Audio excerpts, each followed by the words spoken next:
जी कौन कीमत पकड़ते न शादी राजा जी जाते जनती की हवा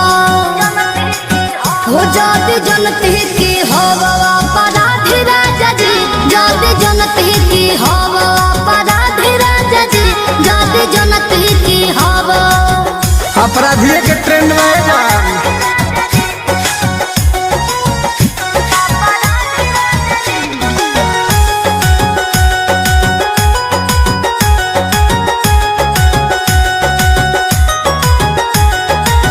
सोचलो न कैसे रहे तो हर में हरे करलो टेंड रोज खाना को चोरे ठीक नहीं खा देता